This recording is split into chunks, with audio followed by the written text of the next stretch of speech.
Hello student, today we continue chapter the gravitations. Today we will study of the mass. First of all, a study of the mass. Mass in the previous chapter we discussed of the mass is depend on the inertia.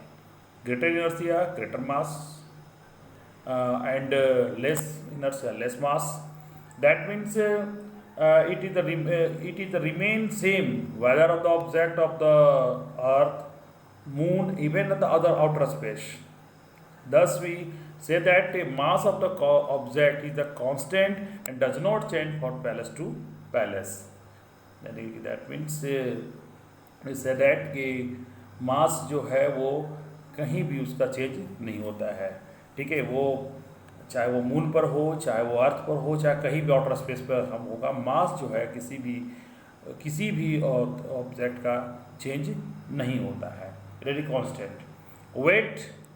Weight is a force which attract toward the earth.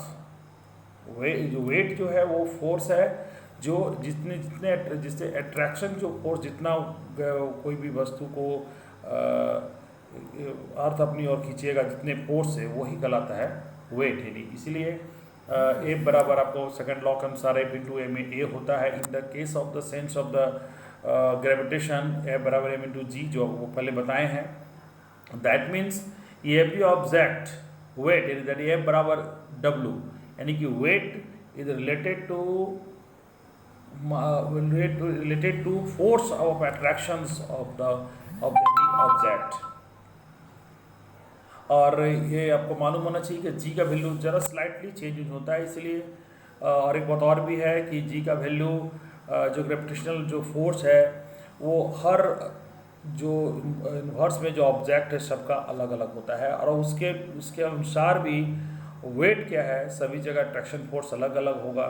जब force अलग जो attract करते हैं वो सारे जो planet जो भी है वो सारे का अलग अलग फोर्स से अट्रैक्ट करते हैं. तो इसी वजह से हर स्पेस का जैसे मून पर और उसके बाद अर्थ पे आउटर स्पेस कहीं भी हम लोग बात करें तो उसका वेट क्या करेगा, वेरी करेगा. दैट मीन्स कि mass is the constant but weight is not constant because that is a depend on the gravitational force.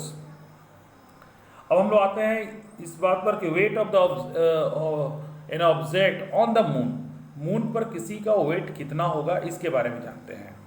तो weight of an object on the earth of the force which of the earth attract to the object in the same way. यानी कहने का मतलब जिस तरह की पृथ्वी पर किसी का वेट है वो डिपेंड करता है कि अर्थ कितनी उसकी ओर अट्रैक्ट करता है. ठीक है, तो सेम वे मून पर भी लागू होता है. तो weight on the object of the moon is the force which moon attract to the object. कोई ऑब्जेक्ट को जितना फोर्स से अट्रैक्ट करेगा वो वेट होगा उस ऑब्जेक्ट का मून पर.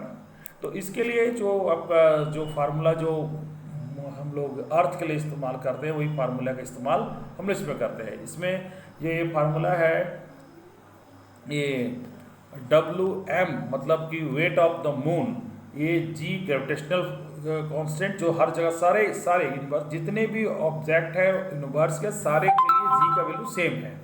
उसके बाद ये कैपिटल M जो है ये आपका वेट मास ऑफ ये आपका इसका मून का, और ये स्मॉल m जो है ये मास है आपका किसी ऑब्जेक्ट का, और ये r जो कैपिटल R और नीचे m जो दिया है rm का मतलब हो है कि रेडियस ऑफ द मून.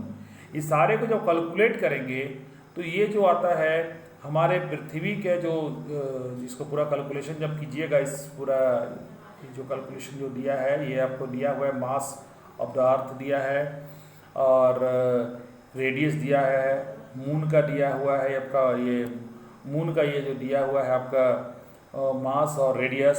तो ये सारे को कैलकुलेशन एक मैथमेटिकली आप इसको भी अपने से सॉल्व करके देख सकते हैं. तो इसमें आप रेशियो निकालिएगा कि मून और अर्थ का तो 1/6 आएगा अप्रॉक्स लगभग में.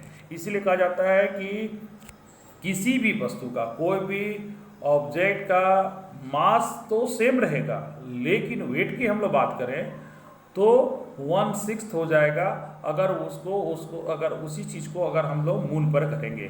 तो दैट मीन्स कि उसका जो ग्रेविटेशनल फोर्स जो है वो हमारे अर्थ के अनुसार, अर्थ के तुलना में कम होता है, इसकी वजह से होता है। ठीक है तो बच्चों, तो आज हमने जाना मास के बारे में और वेट के बारे में, कि मास जो है वो कांस्टेंट होता है, हर जगह होता है, और वेट जो है वो फोर्स है, वेट जो है वो फोर्स है, और वो उसी पर डिपेंड करता है। इसी के चलते उसका वेट जो है आपका मून पर अलग है, अर्थ पर अलग होगा वेट। ठीक है, नेक्स्ट वीडियो में हम लोग बात करेंगे थ्रस्ट और प्रेशर में। ठीक है, आज तक